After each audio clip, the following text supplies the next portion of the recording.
Assalamualaikum warahmatullahi wabarakatuh. Perkenalkan, nama saya Cici Priskila. Saya dari kelas A. NIM saya 152211135. Di sini saya akan menampilkan video tentang GPPH. Terima kasih. Misi Bu. Ya Bu, sebentar. Silakan masuk Bu. Ya Bu, makasih. Ya, silakan duduk ya Bu ya. Ibu, di sini saya langsung tutup pintu sama tutup tirainya Bu ya, untuk menjaga privasi kita. Ya Bu.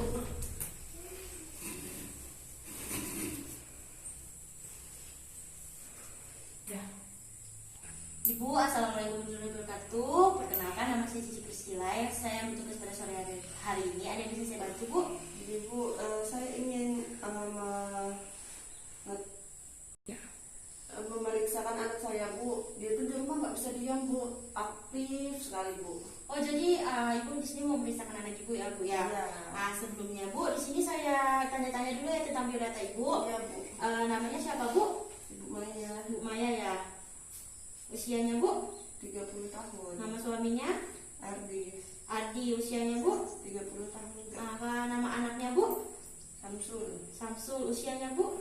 4 tahun Bu. 4 tahun ya Bu ya. Ini anak yang keberapa ya Bu? Anak yang kedua Ibu. Anak kedua Ibu ya.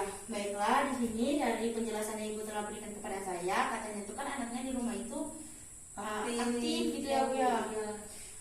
Kayaknya itu Ibu, anak Ibu itu bisa saja mengalami GPPH Bu.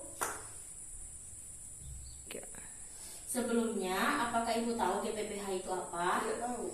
Baiklah, di sini saya akan menjelaskan ya Bu ya tentang GPPH itu. Iya. GPPH itu Bu, GPPH itu Bu singkatan dari gangguan pemusatan perhatian dan hiperaktivitas atau GPPH ya Bu ya. Di sini saya akan melakukan deteksi dini GPPH untuk anak Ibu ya Bu ya. Tujuannya itu Bu untuk mengetahui secara dini anak adanya gangguan pemusatan perhatian dan hiperaktivitas atau GPPH tadi pada anak usia 36 bulan atau sekitar 4 tahun ya Bu ya. Jadi anak Ibu 4 tahun ya tadi kan Bu, Iya. benar ya Bu ya. Di sini itu ada deteksi dini GPPH Bu pada anak prasekolah Bu. Jadwalnya Bu, yang pertama itu dilakukan atas indikasi atau bila ada keluhan dari orang tua atau pengasuhnya Bu, atau juga pada petugas padu, pengelola TPA, guru TK atau kader kesehatan lainnya ya Bu ya.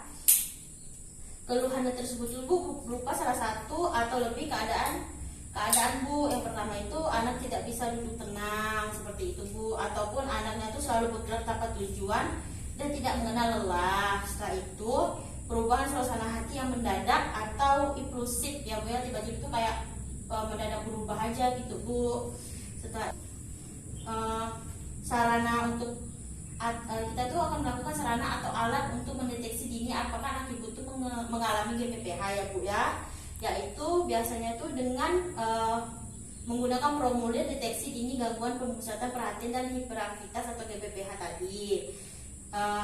Caranya itu tuh Bu bisa dengan menggunakan formulir, yaitu cara pertama itu bisa mengajukan pertanyaan dengan lambat, jelas dan nyaring, atau persatu perilaku yang tertulis pada formulir deteksi dini GPPH ya Bu ya.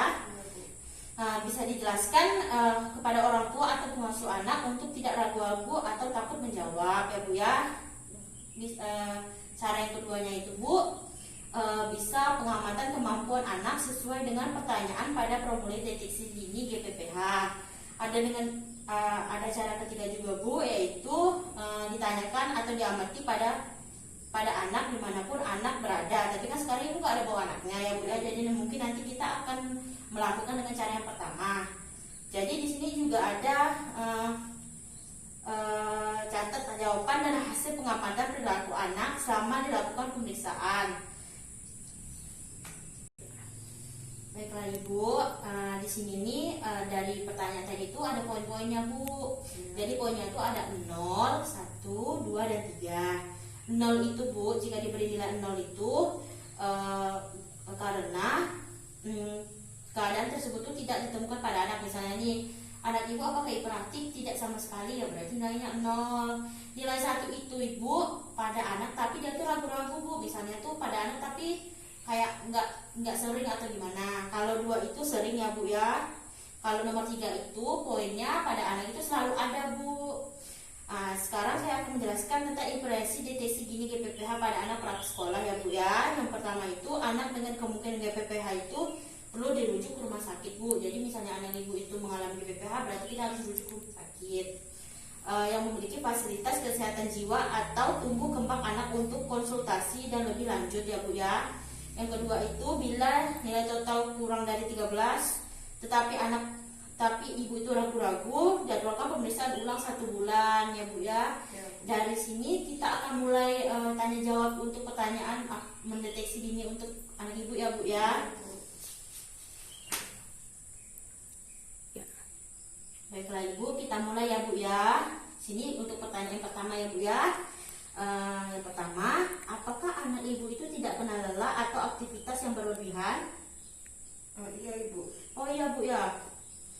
Yang pertanyaan kedua, apakah anak ibu itu mudah menjadi gembira atau impulsif? Tidak. Tidak ya Bu ya.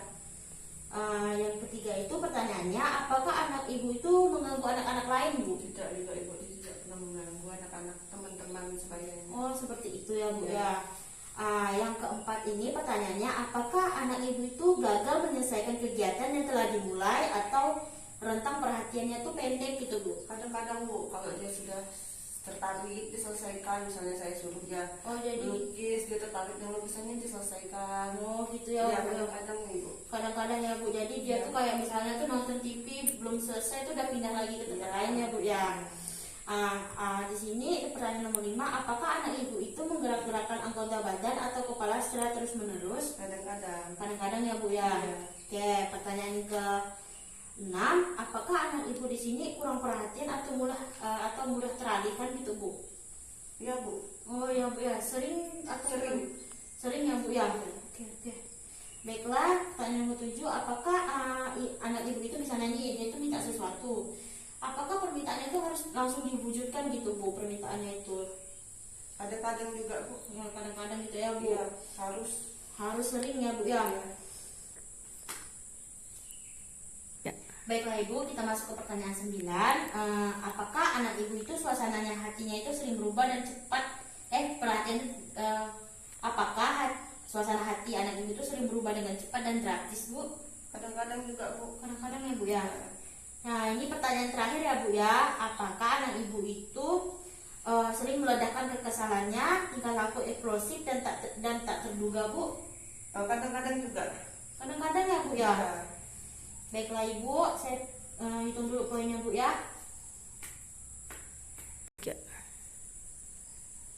Baiklah Ibu, dari hasil yang sudah saya dapatkan di sini tuh poin anak ibu tuh poin dari jawaban ibu tadi itu 11. Jadi ini kan kurang dari 13. Maka